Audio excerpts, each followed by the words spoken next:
Hello all, we are here in Dr.Barış clinic in Istanbul. We are going to talk about breast reduction today, and I'm going to ask you questions. Hello doctor. Hello. Who is the good candidate for breast reduction operations? Breast reduction operations generally performed in patients with big breasts who have complaints like backache or sometimes due to the sagginess of the skin they have some infections below the breast, and also they have pain and back aches because of the extra weight they have to carry. We usually choose our patients who are in good medical condition and who do not smoke and who do not have any wound healing problems they have faced previously, because breast reduction surgery have some scars on the breast.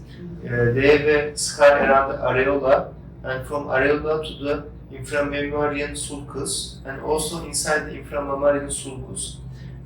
Because of these scars, we have to make sure our patients are in a good health condition so they don't have any wound lesions or any other complications. Okay, are the results for breast reduction surgery permanent? Well, the breast reduction surgery results are not, of course, permanent, because as we age, the breast starts to sag and there is some ptosis. When we do the breast reduction surgery, we also do an uplift of the breast. And this uplift sometimes overdo it because of, it will sag again.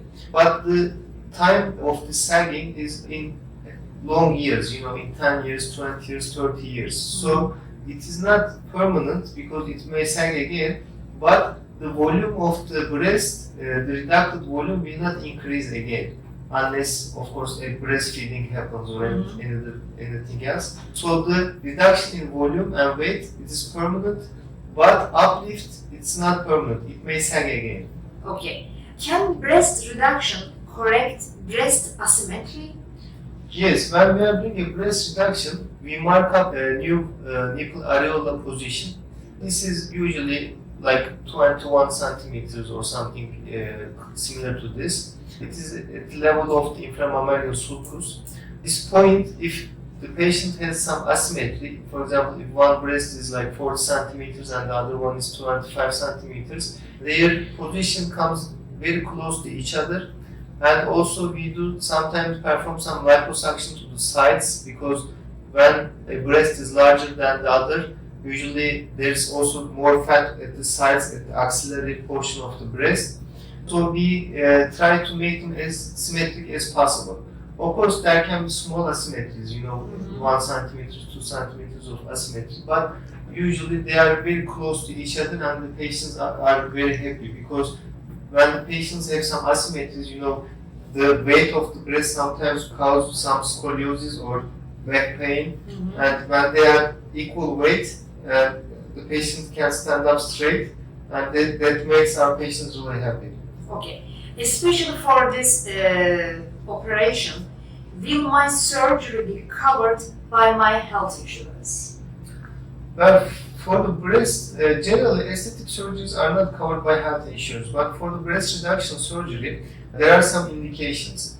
If the patient has a back pain and spinal disorder, which is reported by a neurosurgeon or orthopedic surgeon, and if the patient has skin grooves, bra grooves, and if the patient has wounds under the skin, this should be carefully documented.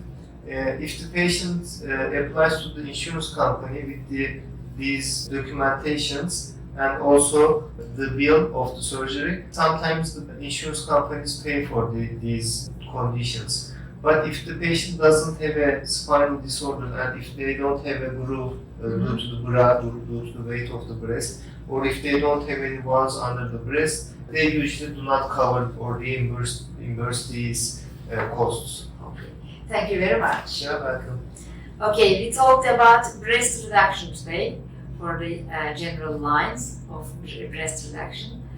Please contact us for more information.